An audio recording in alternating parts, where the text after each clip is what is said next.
All right. Welcome to the YouTube channel. I am so excited to have you here today. So, today I wanted to talk to you a little bit about two aspects of things that I've been studying. I've been having a little book club with a friend of mine, and we've been reading from Brene Brown's Gifts of Imperfection. And we were reading one of the chapters, and it just struck me how important this was for the people that I work with and the clients that I have, and how it might help you too in whatever capacity of a challenge you might be going through, or you may have already gone through it and you want to reframe it a little bit differently too. So, today we're going to be talking about resiliency and also hope. So, when I was back in my grad school days of studying communication disorders, back in the day, a while ago, I would study these communication disorders in children. I studied a lot about resiliency and what helps kids and people to come back after challenges. So it's these protective factors that help people to bounce after they've gone through something challenging. And there may be somebody in your life that you know that you're like, oh, they're such a resilient person. And Brene Brown, in her book, talked about some of these protective factors that people have that help them to create this resiliency in their life. And so part of those protective factors, she said, were that they are really resourceful, they have good problem-solving skills, they're more likely to seek help, they hold the belief that they can do something that will help them to manage their feelings and to cope, and that they have a social support available to them. And the last one is that they are connected with others, either friends or family. And so these are all good and healthy and happy to know. According to the people that she interviewed, the very foundation of the protective factors that I just told you about was the things that, those things that make you bounce, was their spirituality.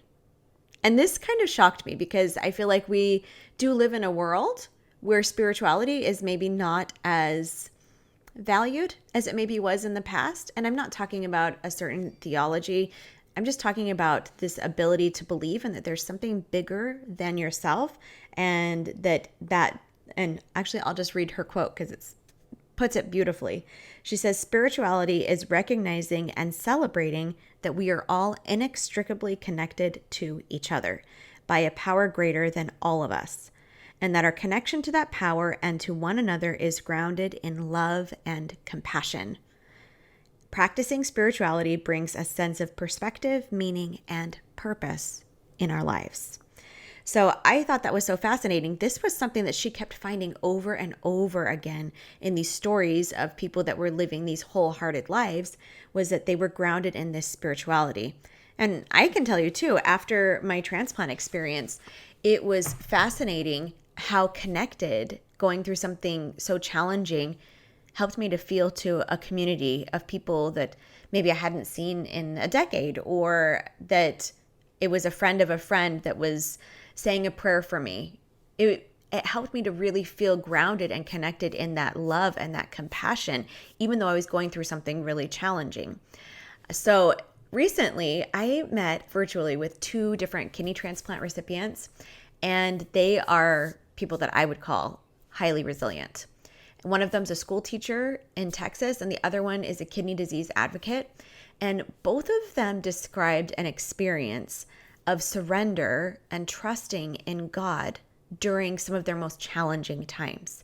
And it was so funny because I heard both experiences within just a few days of each other. And it reminded me of experiences that I've had, that really being able to surrender and to draw on that spirituality, that connectedness of everybody around us, that really was a turning point for them, healing both physically and emotionally, and also for me too. I'm a deeply religious person, and there was a time when I chose to surrender my plans for God's plans. And it wasn't easy, but it felt right at the time. And so it's just fascinating to me that this is being validated in science. It's being validated in so many people's lived experiences. Okay, so there is a meme going around that I've seen, and maybe you've seen it too. I might link it in the show notes. about people saying like, I don't want to be called resilient anymore. And I do feel that. I feel that really deeply because if in my mind, and probably in a lot of your minds, if you're resilient, it means that there's a lot of things that you have had to overcome. There's a lot of challenges, and we get sick of always having those challenges. So the meme says, I dream of never being called resilient again in my life. I'm exhausted by strength. I want support. I want softness. I want ease. I want to be amongst kin. I'm not patted on the back for how well I take a hit or for how many. And so there is something to be said about being able to take a rest and to not have to keep taking those hits over and over again. And I know personally for me that so many of those hits that I was taking, well, so many of them were my own thoughts about the situations that I was experiencing and that I was in. Now, especially some of those thoughts were, why can't I be the mom that I want to be to my kids? When I got diagnosed with kidney disease, I had how old were they? My youngest was about 2.5 at the time. And so I'm like, so 2.5, probably 5 and 7. So that's how old my kiddos were when I first got diagnosed. And I had been super exhausted. I had a lot of fatigue at the time. And I didn't really understand it. I just thought, oh, this is just like tired mom life. I didn't realize that an organ system was failing in my body. And during that time, I didn't want to have to overcome that. I just wanted to not have that challenge. And I also had these thoughts like, why can't I just be healed? I exercise. I eat really healthy. I live this healthy lifestyle.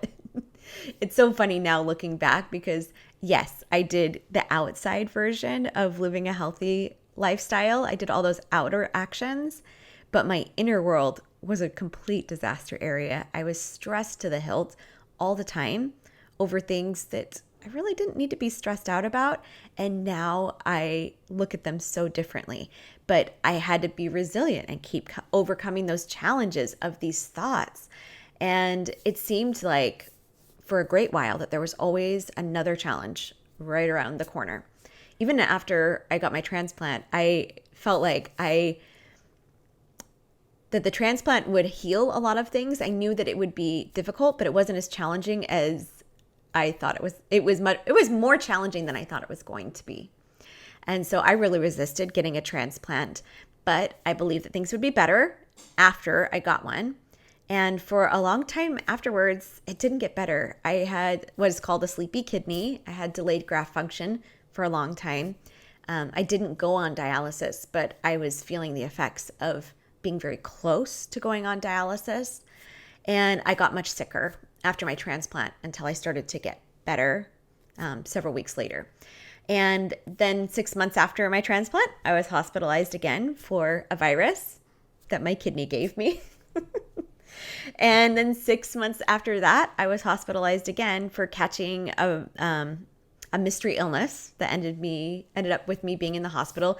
And it ended up being a parasite that I had caught from taking my kids to a water park. So by the end of October 2019, I was really sick of being resilient. I just wanted this pattern of something challenging coming and me having to overcome it. I just wanted it to stop. But what I really wanted was to stop feeling scared all the time. I wanted to stop feeling terrified that this was going to end my life, that I was going to be closer to dialysis. I wanted to stop feeling scared of what was going to happen next. And I did, because I was willing to learn how to become friends with fear and do that while saying yes to my dreams.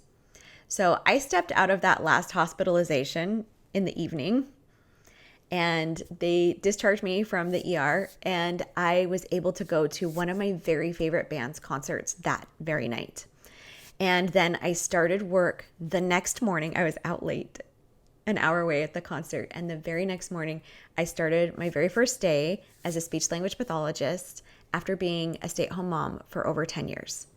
And I started saying yes to those inner desires that dream that I had for my life. I stopped fighting for my excuses and I started to see this possibility that I could have these challenges, I could feel the fear, and I could start to really go after my dreams and what my inner desires were calling me. And part of that was that they were calling me to want to go back to work and want to put something out into the world that was really bigger than me and to help people on a different level than I had been helping them. Okay. So, and while things haven't been so severe, thanks in part to sheltering in place with COVID-19, this whole pattern was the beginning of me saying yes to the desires of my heart and to where I really wanted to go, because it ultimately led me to transitioning to life coaching, which is where I'm really happy and where I really want to be. So, because so how did I do this? How did I transition from this resilience and always overcoming and always feeling terror and like learning how to feel the terror? Really, it came down to this one concept of learning how to have hope. Now, I believe that hope is an emotion, and I think that it's a very useful emotion. Just like last week, we were talking about indulging emotions versus allowing emotions. We can generate emotions, and hope is a really good emotion to generate. Brene talks about hope, and she doesn't talk about hope as in something that as hope being an emotion. She actually talks about hope being a thinking process. And in this process, or a cognitive process. And she says that in very simple terms, hope happens to be when. And it's really cool because it's not only says what the process is, but the thoughts that help to create hope. So listen very carefully.